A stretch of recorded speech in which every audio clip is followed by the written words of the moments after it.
मैं मूलतः मेरे जो पूर्वज हैं वो कश्मीरी पंडित हैं। समय 1990 के समय आए। बिल्कुल, जो प्रताड़ित होके आए थे वहाँ, उसके खिलाफ आज तक, उसके विषय में आज तक किसी ने नहीं मुहिम छेड़ा कि भाई कश्मीरी पंडित है, कश्मीरी हिंदू हैं। केवल पंडित नहीं, वहाँ हर जाति वर्ग के लोग रहते थे, तो उनके लिए कभी कोई नहीं रोएंगे। ना ममता बनर्जी बोलेंगी, ना राहुल गांधी जी बोले, एक से बड़े कांग्रेस के नेता, कभी उन्होंने नहीं बोला।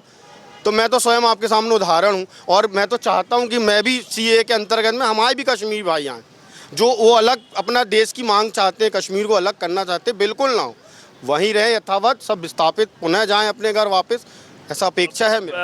कहाँ जाके रहेंगे वो, कौन शरण देगा उनको, क्या उनकी वो वैल्यू रह पाएगी, क्या वो अपने बच्चे पाल पाएंगे?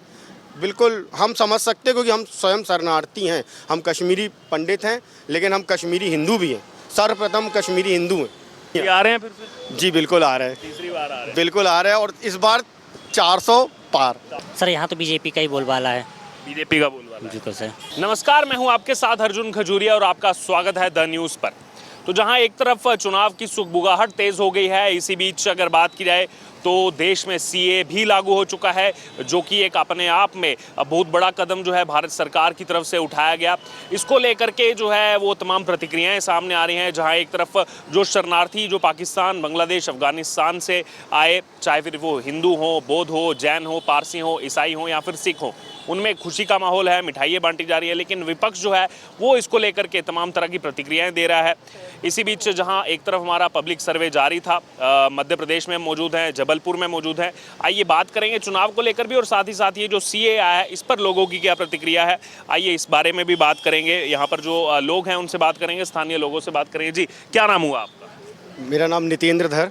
यहीं के रहने वाले? जी, जबलपुर का ही, लोकल जबलपुर का ही। जबलपुर के रहने वाले। सीए के बारे में सुना आपने, नागरिकता देने का कानून? बिल्कुल सुना। तो क्या कहेंगे, ये सरकार का कदम जो ये उठाया गया है, वहाँ से जो पीड़ित, वहाँ पर जो उनको प्रताड़ना झेलनी पड़ती थी, पाकिस्तान, अफगानिस्तान, बांग्लादेश, उनको नागरिकता दी जा रही है? अच्छा है, बिल्कुल मिलनी चाहिए। और मैं तो ये चाहता हूँ कि हमारे देश में जहाँ जहाँ, और विदेशों में भी जहाँ जहाँ, दूसरे देशों में भी जहाँ जहाँ हिंदुओं पे अत्याचार हो रहा है, उनको बुलाकर नागरिकता देना कोई गलत काम नहीं है। अगर हम माने सीए का देखा जाए तो बोला जाता सीए गलत है, जैसा कि बोला जाता, बिल्कुल गलत नहीं है। हम एक बात बताइए कि हम विदेश में रह के, दूसरे देश में रह के क्या केवल प्रताड़ित होते रहें? हम अपने लोगों को क्यों ना बुलाएं, क्यों ना बुलाओ? विपक्ष का कहना ये है कि, विपक्ष कहता है कि ये गलत है। मैं कहता हूँ, विपक्ष से ये कहना चाहता हूँ कि एक भी धारा सीए के, जैसे ममता बनर्जी तो कह रहे मैं तो जान दे दूंगी इसके लिए। हाँ वो देंगी ना, ममता बनर्जी देंगी। संदेश खाली के लिए ममता बनर्जी कुछ नहीं बोलती हैं, शांत रहती हैं, बिल्कुल नहीं बोलती। वो खुद बोलती मैं अपनी जान दे दूँ। लेकिन कभी क्या उनने कश्मीरी पंडितों के लिए, क्या कभी यूपी, बिहार, जितने भी वहाँ से लोग विस्थापित हुए उनके लिए कभी बोलेगी? कभी नहीं बोलेंगी ममता बनर्जी। क्यों बोलेंगी वो? मेरा कहने का मतलब ये है कि अगर सीएए जो आया है, समान नागरिकता कानून, हम चाहते हैं कि बिल्कुल हो। और मैं ये भी चाहता हूं कि जितने भी हमारे विस्थापित आ रहे हैं, हम उनको यथावत कहीं स्थान पर ले जाके और उनका यथावत पूरा सुरक्षित कर दें और उनको स्थान दे रहने के लिए। अच्छा, इसके अलावा जैसे कांग्रेस का मिला जुला इसमें आ रहा है। एक तरफ वो ये भी कह रहे हैं कि ये चुनाव आ रहा है, इसलिए जो है लाया जा रहा है इसको। दूसरी तरफ वो ये भी कहते हैं कि नहीं, ये गलत है। तमाम ये भी प्रतिक्रिया, 2019 का भी मामला पूरा देगा। तो कांग्रेस का क्या इसमें आपको समझ में? कांग्रेस का कुछ नहीं समझ में आता है, वो कांग्रेस का अलग ही चलता है। हमारा कहना यह है कि आप एक भी सीएए के विरोध में, अगर जो हमारी सरकार ने लाया है सीए, उसके विरोध में एक भी कुछ बता दे तो मैं, जैसे वो कह रहे नागरिकता छीन ली जाएगी, ये तमाम भ्रम फैलाया जा रहा है। नहीं, बिल्कुल नहीं छीनी जाएगी। उसमें कहीं भी ये बता दे कि जैसे मान लीजिए कोई बाहरी और भी लोग आए, क्या सीए में कहीं नहीं लिखा गया है कि नागरिकता छीनना है? हम तो भाई नागरिकता दे रहे हैं ना, हम उनको दे रहे हैं, रहने के लिए दे रहे हैं नागरिकता। वो आएंगे तो हम उनको नागरिकता देंगे। हमारे हिंदू भाई हैं, हमारे भारतवर्ष के हैं, तो कहीं ना कहीं वो विदेशों में रहते थे, पूर्वज रहते थे, अब वो आ रहे तो हम उनको देंगे। सीए में कहीं ये नहीं लिखा गया है कि हम नागरिकता छीन रहे। जो भी बोल रहा है 1% नहीं, 100% गलत है। कहीं नहीं लिखा गया कि हम नागरिकता छीन रहे हैं। हम तो दे रहे हैं नागरिकता भाई और लोगों, और चाहते हैं सब लोग आएँ और रहें। जबकि कांग्रेस के समय में देखा गया है किस तरह की चीज़ें रही हैं, जब उनकी सरकारें रही हैं, क्या क्या हुआ है। अब कांग्रेस का तो ऐसा है कि हम तो स्वयं विस्थापित हैं। आप विस्थापित हैं? जी, हमारे पूर्वज यहाँ पे जबलपुर आ चुके थे। कहाँ से? जम्मू कश्मीर के हम मूलतः बारामूला से हैं। जो कश्मीर जो 1990 का हुआ था कश्मीरी पंडितों को, कश्मीरी फाइल्स जो पिक्चर आई थी जिसमें दिखाया गया था, उसमें तो मेरे ख्याल से लगता है कि 20% दिखाया गया था, 80% बाकी था। तो मैं मूलतः, मेरे जो पूर्वज हैं वो कश्मीरी पंडित हैं। समय 1990 के समय आए। बिल्कुल, जो प्रताड़ित होके आए थे वहाँ, उसके खिलाफ आज तक, उसके विषय में आज तक किसी ने नहीं मुहिम छेड़ा कि भाई कश्मीरी पंडित है, कश्मीरी हिंदू हैं। केवल पंडित नहीं, वहाँ हर जाति वर्ग के लोग रहते थे। तो उनके लिए कभी कोई नहीं रोएंगे, ना ममता बनर्जी बोलेंगी, ना राहुल गांधी जी बोले, एक से बड़े कांग्रेस के नेता, कभी उन्होंने नहीं बोला। तो मैं तो स्वयं आपके सामने उदाहरण हूँ, और मैं तो चाहता हूँ कि मैं भी सीए के अंतर्गत में हमारे भी कश्मीरी भाई आएँ, जो वो अलग अपना देश की मांग चाहते हैं, कश्मीर को अलग करना चाहते हैं, बिल्कुल ना हो, वहीं रहे यथावत, सब विस्थापित पुनः जाएं अपने घर वापस, ऐसा अपेक्षा है मेरी। ये भी लोगों की उम्मीदें भी हैं इस सरकार से, जैसे अमित शाह लगातार कहते हैं कि अब तो पीओजेके लेने का समय आ गया है। भूल जाइए, वो सब अपने पास आएगा, उनके वो अपना ही है, था और हमेशा ही रहेगा। भारतवर्ष, अखंड भारत हमारा था, है और सदैव रहेगा।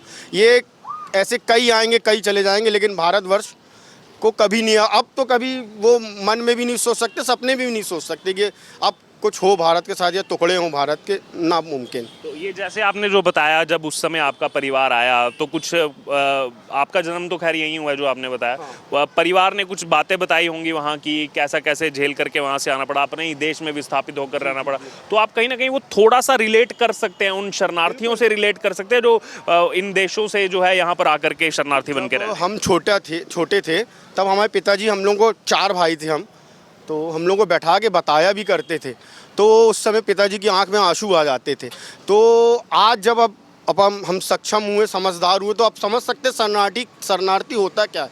अपना घर अच्छा भला रह रहे लोग, सब चीज़ यथावत चल रहा है, काम धाम, बच्चे बढ़िया, सब अच्छा चल रहा है, और अचानक कोई आके अपन को भगाए, हम अपने को हमला कर दे, अपन उस जगह से जहाँ रह रहे किसी अनजान जगह जाके रह रहे, तो वो तो हम ही जान सकते हैं। अभी आप किसी भी एक मोहल्ले के घर में चले जाइए, उसको उठा के फेंक दीजिए दूसरे घर, बोली जाइए आप नहीं रहेंगे, क्या बीतेगी उनके घर में, कहाँ जाके रहेंगे वो, कौन शरण देगा उनको, क्या उनकी वो वैल्यू रह पाएगी, क्या वो अपने बच्चे पाल पाएंगे। बिल्कुल हम समझ सकते हैं, क्योंकि हम स्वयं शरणार्थी हैं, हम कश्मीरी पंडित हैं, लेकिन हम कश्मीरी हिंदू भी हैं, सर्वप्रथम कश्मीरी हिंदू हैं। और अभी एक आखिरी कमेंट ये लेना चाहूँगा, हाल ही में जो भी सत्र चला, अभी शीतकालीन जो सत्र था, उसमें जो रीऑर्गेनाइजेशन बिल जो रखा गया अमित शाह की तरफ से पास हो गया, 2 सीटें कश्मीरी पंडितों के लिए जो वहाँ से जिनको आना पड़ा, 2 सीटें उनके लिए रखी गई वहाँ की विधानसभा में, 1 सीट जम्मू पीओजेके जो पाकिस्तान ऑक्युपाइड जम्मू कश्मीर है वहाँ के लिए रखी गई, जबकि अब से पहले किसी सरकार में ऐसा देखने को नहीं मिला। यही तो अच्छी नीति है ना हमारी आने ये सरकार की, मोदी जी की, बीजेपी सरकार की। और उनका कहना यही था, शुरू से यही कहना था कि जब हम आएंगे तो हम कश्मीरी पंडितों को रिजर्वेशन देंगे, और उनने कहीं ना कहीं करे भी रिजर्वेशन के लिए। और मैं चाहता हूं कि और भी थोड़ा रिजर्वेशन बढ़े और संख्या और बढ़े सीटों की, तो जिसमें हम अच्छी कम्युनिटी में आए, अपना जो हमने दर्द है हम अपनी बात तो रख सकते हैं। अब 2 लोगों में हम चाहते हैं और लोग आ जाएं हमारे पास। जी अच्छा, एक आखिरी ये कमेंट, चुनाव आ गया है, अभी क्या माहौल देश में समझ आ रहा है आपको चुनाव का? चुनाव तो सब बढ़िया, अच्छा हो रहा है, पॉजिटिव है सब, और हिंदुत्व है, राम वर्ष चल रहा है हमारा, भगवान श्री राम का अयोध्या में भव्य मंदिर का निर्माण हुआ है, राम वर्ष चल रहा है। तो मैं हमेशा यही चाहूँगा कि भाई हमारा भारतवर्ष ऐसी दिनों दिन उन्नति करे और बढ़िया। आ रहे हैं फिर से? जी बिल्कुल आ रहे हैं, तीसरी बार आ रहे हैं? बिल्कुल आ रहे हैं, और इस बार 400 पार। 400 पार। जी आइए, आपका क्या नाम हुआ? नीलेश साहू। अच्छा, चुनाव का माहौल आ गया है पूरा, तो मैं आपसे चुनाव के बारे में चर्चा करना चाहूँगा। सीए का तो उन्होंने बता दिया, तो चुनाव का क्या लग रहा है आपको? यहाँ जबलपुर में हम मौजूद हैं, यहाँ पे क्या माहौल चल रहा है, किसका बोलबाला है, किस पार्टी का बोलबाला है? सर यहाँ तो बीजेपी का ही बोलबाला है। बीजेपी का बोलबाला है? बिल्कुल सर। तो क्या कारण है, क्यों हैं लोग बीजेपी के साथ? सर जिस तरीके से बीजेपी कार्य कर रही है देश के लिए, धर्म के लिए, उससे सर बीजेपी का ही चांस ज़्यादा बनता है। तो मोदी जी का है कुछ यहाँ बोलबाला, योजनाएं उनकी कुछ चल रही हैं? बिल्कुल सर, मोदी जी की योजनाएं चल रही हैं। तो लोग संतुष्ट हैं उससे? बिल्कुल सर। अच्छा, कमलनाथ जी ने कहा था कि 12-14 सीटें कांग्रेस में हम निकाल जाएंगे इस बार, कांग्रेस मध्य प्रदेश से 12-14 सीटें ले जाएगी, कमलनाथ जी ने कहा था 4 दिन पहले। नहीं सर, एक भी सीट नहीं मिलेगी उनको। एक भी सीट नहीं देंगे? बिल्कुल सर। छिंदवाड़ा की सीट भी नहीं देंगे? बिल्कुल नहीं सर। तो यानी कि वो नकुलनाथ जो तैयारी कर रहे हैं। जी बिल्कुल। सर नहीं सर, बीजेपी ही आएगी सर। बीजेपी आएगी। तो देश भर में कितनी सीटें लग रहा है आपको बीजेपी ला सकती है? सर 100% इस बार तो बीजेपी का, बीजेपी का फुल चांस। बिल्कुल सर।